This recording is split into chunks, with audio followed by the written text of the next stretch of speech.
Ô femme, grande est ta foi. Matthieu chapitre 15, versets 21 à 28. Le Seigneur Jésus a quelquefois réprimandé ses disciples pour le manque de foi. Matthieu chapitre 8, verset 26, chapitre 14, verset 31, chapitre 16, verset 8.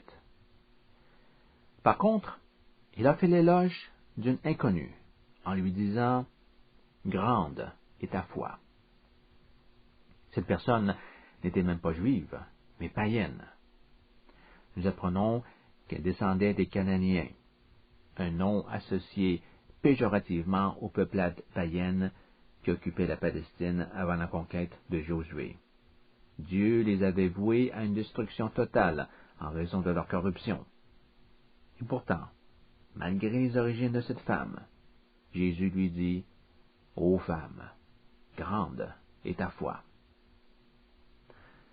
Comment s'est manifestée la grandeur de sa foi? Et d'ailleurs, qu'est-ce qu'une grande foi exactement? Ce sera le sujet de notre leçon. Lisons ce passage en Matthieu chapitre 15, versets 21 à 28.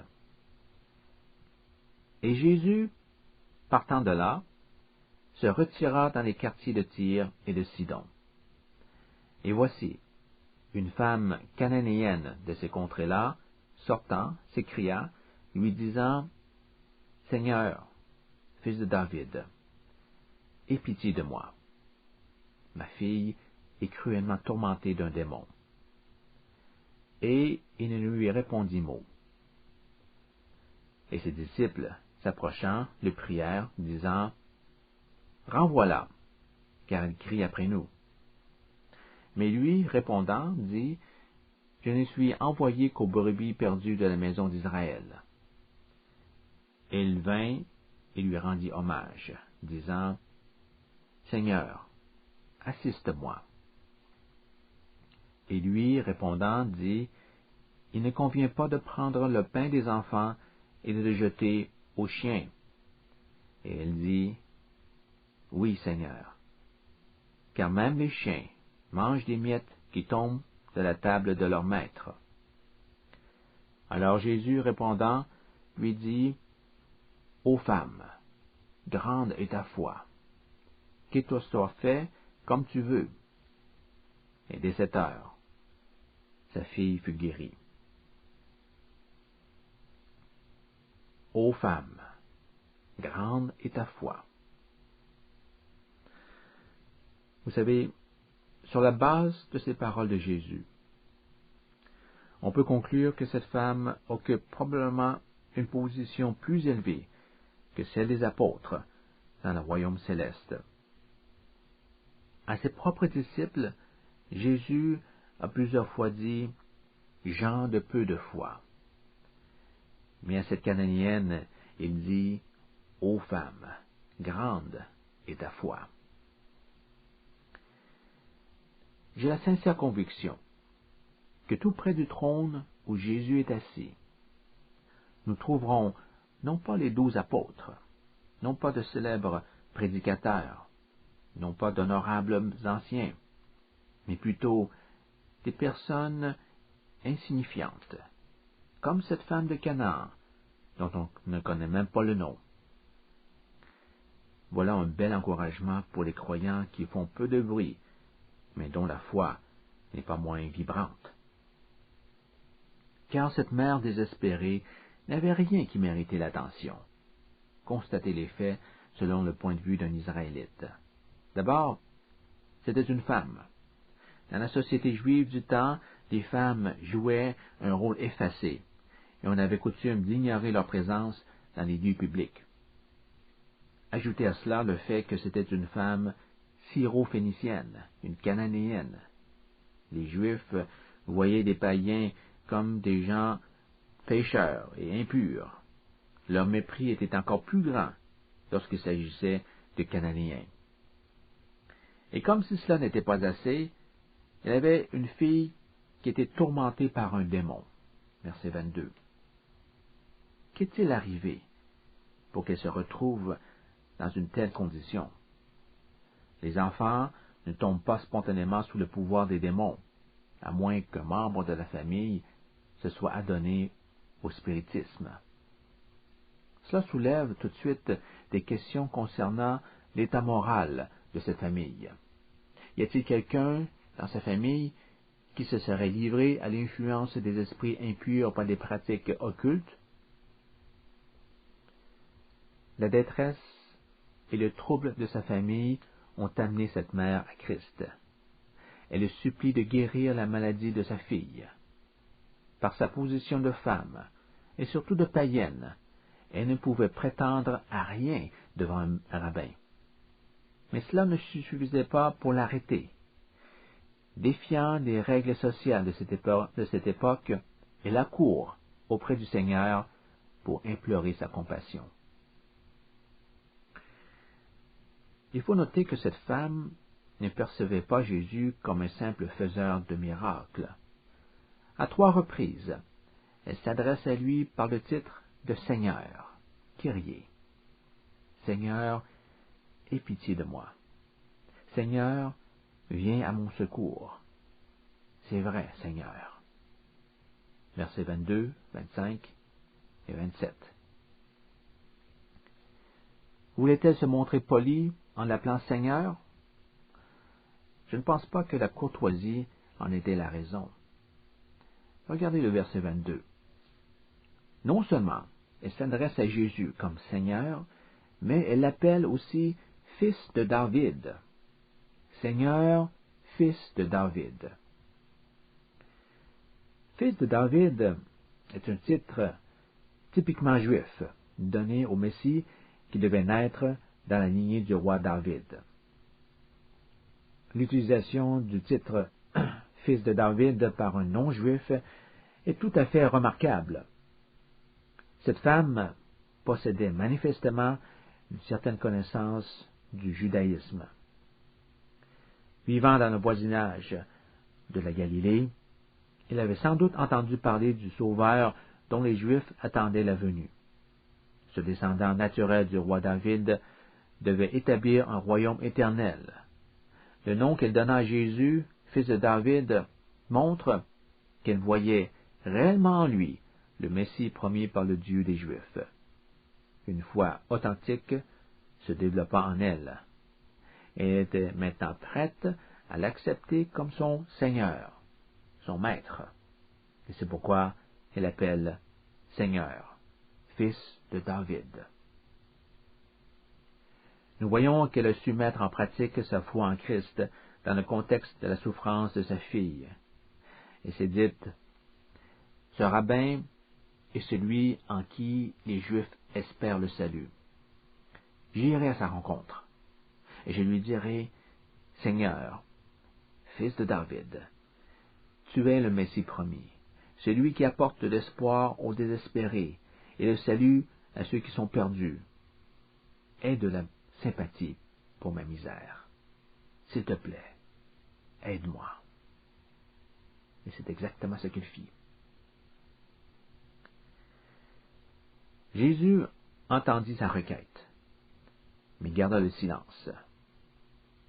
Il ne lui dit pas un seul mot. Verset 23. Mais loin de se décourager, la femme continua à le suivre et à faire du bruit. Les disciples commençaient à s'irriter de son comportement, car il attirait sur eux l'attention qu'ils cherchaient justement à éviter. Lors de son déplacement dans la région de Tyr et de Sidon, Jésus désirait demeurer incognito. Nous lisons en Marc chapitre 7, verset 24, que Jésus, étant entré dans une maison, alors qu'il se trouvait dans le territoire de Tyr, ne voulait pas que personne le sût, mais il ne put rester ignoré. Les disciples suggérèrent au Seigneur de la renvoyer. 12 hommes auraient très bien pu se débarrasser de l'importunité d'une femme par eux-mêmes. Pourtant, ils ont demandé à Jésus d'agir. Il semble évident que par les mots « renvoie-la », car il crie derrière nous, il voulait dire « accorde-lui ce qu'elle demande, pour qu'elle arrête de nous suivre ». Jésus explique son silence initial en faisant cette affirmation.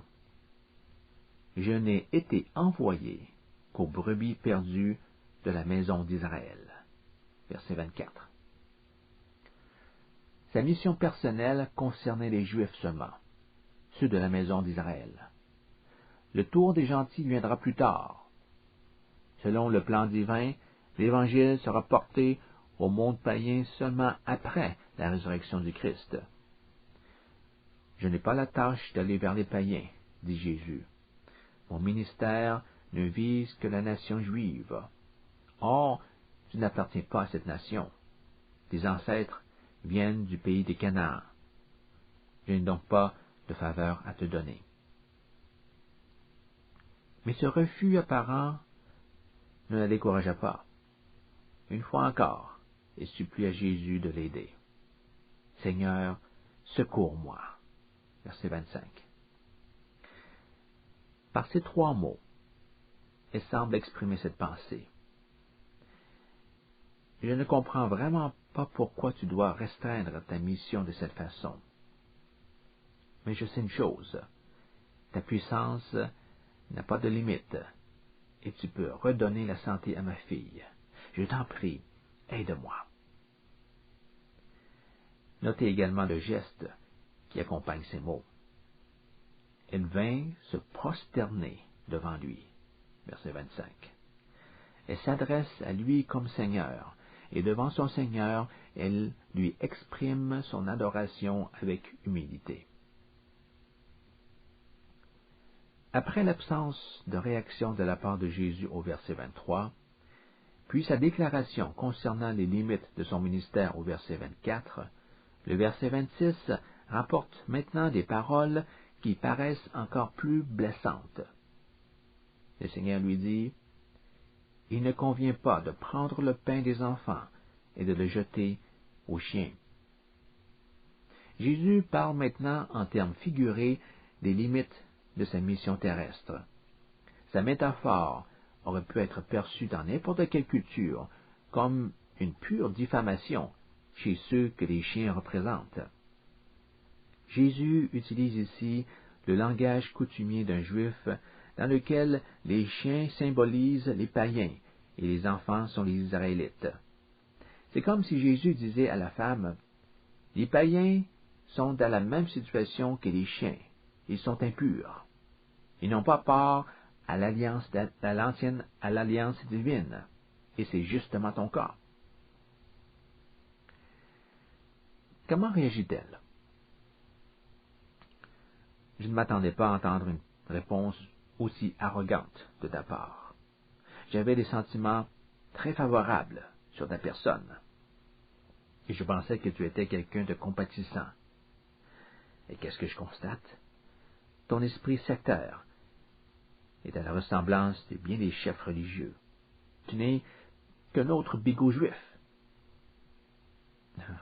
Non, elle n'a pas répondu de cette façon. Mais avouons que nous étions prêts à lui pardonner si elle l'avait fait. Sa réponse est sublime. Oui, Seigneur, car même les chiens mangent des miettes qui tombent de la table de leur maître. Oui, tu as raison, Seigneur. Je ne suis que l'un de ces chiens misérables. Mais n'est-il pas vrai que même les chiens peuvent avoir les miettes de nourriture qui se trouvent sous la table? Ne me laisserais-tu pas prendre quelques miettes? Je sais, je ne suis pas digne que tu guérisses ma fille, mais par compassion, je te supplie de le faire. Ô femme, lui dit alors Jésus, ta foi est grande, qu'il te soit fait comme tu le veux. Ton désir a été exaucé. Le Seigneur la loua pour sa grande foi et accorda la guérison de son enfant. Mais en quoi consiste la foi, la grandeur de sa foi? Est-ce qu'elle réside dans la conviction que Jésus pouvait véritablement guérir sa fille? Je ne pense pas. Des foules venaient à Jésus avec l'espoir de retrouver la santé. Beaucoup croyaient que Jésus avait la capacité de faire disparaître leurs maux. S'agissait-il dans leur cas d'une grande foi? Pas nécessairement. Ce n'est pas exactement le point qui est mis en évidence dans notre passage. Regardez à nouveau ce que Jésus raconte à son sujet. Bravant des conventions sociales, elle vint à lui à cause de difficultés personnelles, même s'il y avait peu de chances qu'elle obtienne sa faveur. Elle a persévéré dans sa requête, même s'il avait été ignoré. Elle a encore plaidé quand la réponse était un refus, et continua d'insister malgré une apparente insulte. Avec opiniâtreté, elle a attendu au pied du Seigneur jusqu'à ce que celui-ci tienne compte de sa requête. Il est juste, je pense, de dire que la grandeur de sa foi s'est manifestée dans sa persistance à demeurer, à demander la faveur de Christ. Sa persévérance, voilà ce qui impressionna Jésus. J'aimerais illustrer cet aspect d'une grande foi par un mot tiré de l'Ancien Testament. Il s'agit du mot « s'attacher », d'abak, s'attacher au Seigneur. Dans le sens biblique, s'attacher à quelqu'un signifie s'unir à une personne et l'accompagner sans relâche. C'est ce que la femme cananéenne a fait. Elle s'est attachée à Christ. Elle refusa de le laisser partir jusqu'à ce qu'elle ait reçu miséricorde. Si vous avez une foi qui se manifeste de cette façon, Dieu pourra dire de vous que votre foi est grande. Nous allons maintenant nous pencher sur l'usage biblique de ce terme « s'attacher ». Ça nous permettra, j'en suis sûr, de mieux comprendre ce qui contribue à la grandeur d'une foi. Tout d'abord, ce mot est utilisé dans le contexte du mariage. Prenons l'exemple de Genèse chapitre 2, verset 24, où nous lisons cette phrase bien connue. « C'est pourquoi l'homme quittera son père et sa mère et s'attachera à sa femme, et ils deviendront une seule chair. » Quand deviennent-ils une seule chair? Quand l'homme laisse son père et sa mère et ensuite s'attache à sa femme. Le mari se colle littéralement à son épouse. C'est l'idée primaire du mot s'attacher. Ce passage, Genèse chapitre 2, verset 24, est cité 3 fois dans le Nouveau Testament. Matthieu chapitre 19, verset 5, Marc chapitre 10, verset 8, Éphésiens chapitre 5, verset 31. À chaque occasion, le mot hébreu pour s'attacher est traduit par le mot grec proskolao. Proskolao a comme racine le mot kolao, qui se définit de la même manière, c'est-à-dire lier fermement ensemble ou s'unir fortement à quelqu'un ou à quelque chose. C'est le terme utilisé par Paul en 1 Corinthiens chapitre 6, verset 17. Mais celui qui s'attache au Seigneur est avec lui un seul esprit. Celui qui s'attache à Dieu. L'apôtre applique ici le mot s'attacher à notre relation avec Dieu, alors que le même mot dans la Genèse concerne l'intime union entre le mari et sa femme.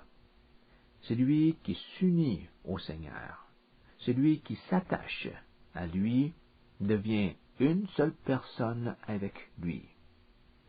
Le lien avec Dieu, tout comme le lien marital, est aussi étroit qu'il peut l'être.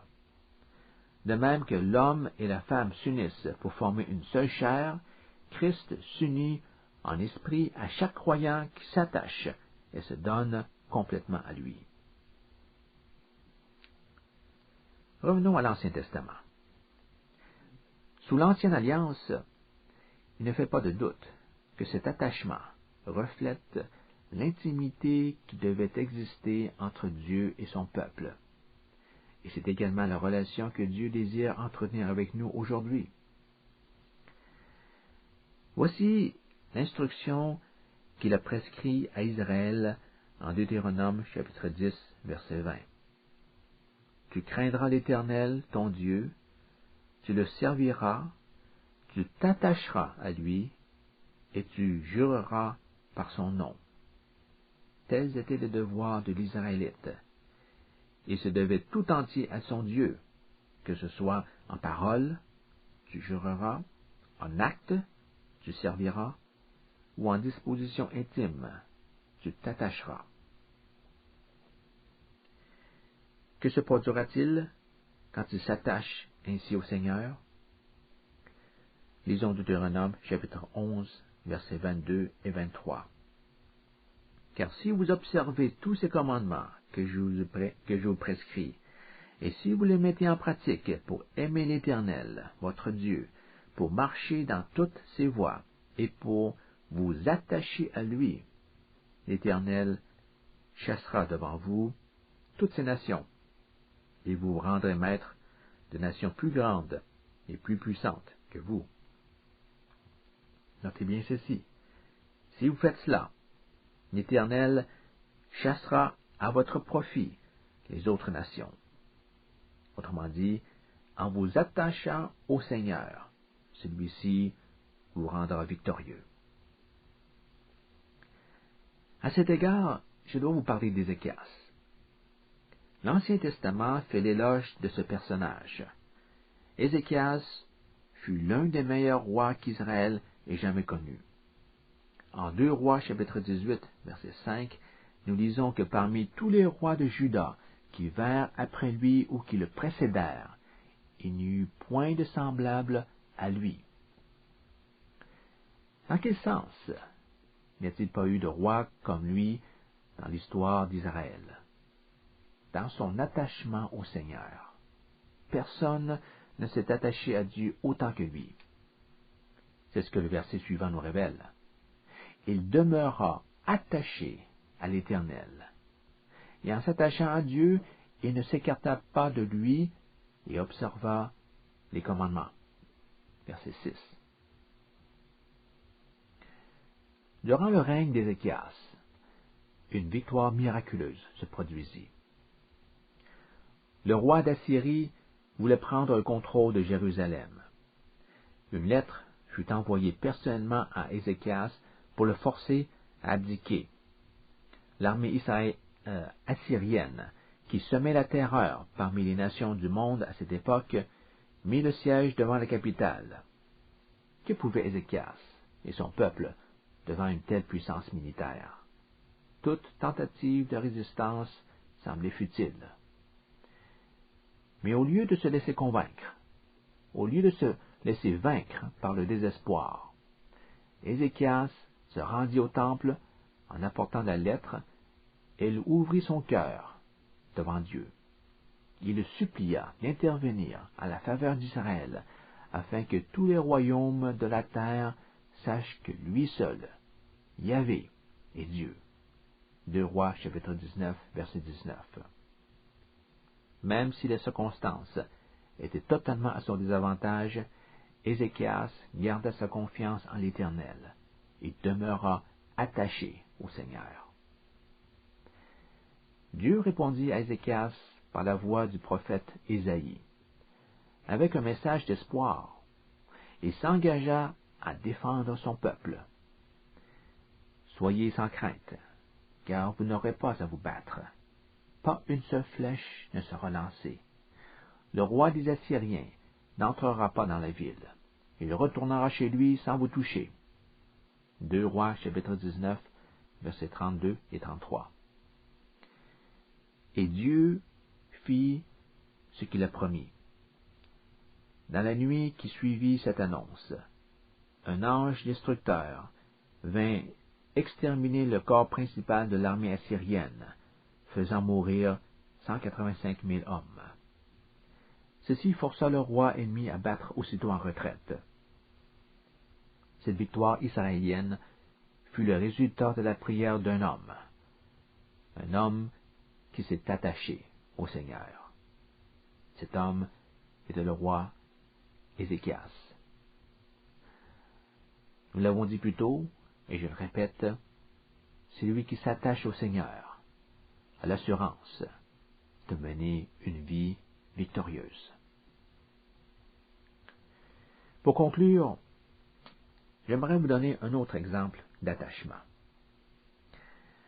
Et ce passage me touche particulièrement. Nous le trouvons dans le livre de Jérémie, chapitre 13, versets 1 à 11. Devant l'insensibilité du peuple hébreu au message de Jérémie, Dieu ordonne au prophète d'accomplir un acte symbolique afin d'obtenir leur attention. Il lui demande d'abord de se procurer une ceinture de lin et de la porter autour de la taille. Après quelque temps, une nouvelle instruction est donnée. Va vers l'Euphrate et enterre ta ceinture là-bas. Puis, plusieurs jours plus tard, Dieu lui demande de retourner à l'endroit où il avait enfoui sa ceinture et de la reprendre. En la sortant du sol, Jérémie constate qu'elle était très abîmée, tellement abîmée qu'elle ne pouvait plus servir. Dieu fait alors cette remarque. Mon peuple s'est montré infidèle en cédant à l'attrait des religions païennes. Et la ceinture pourrie est l'image de cette corruption. De même que la ceinture s'est dégradée, Israël s'est corrompu moralement par l'adoration d'autres divinités. Mais quelle est la principale leçon à tirer de cette parabole? Elle est résumée au verset 11. Car, comme une ceinture s'attache, notez bien ce mot, s'attache au rein d'un homme, ainsi je me suis attaché à toute la maison d'Israël et toute la maison de Juda, dit l'Éternel, pour être mon peuple et un renom et une louange et un ornement. Mais ils n'ont pas écouté.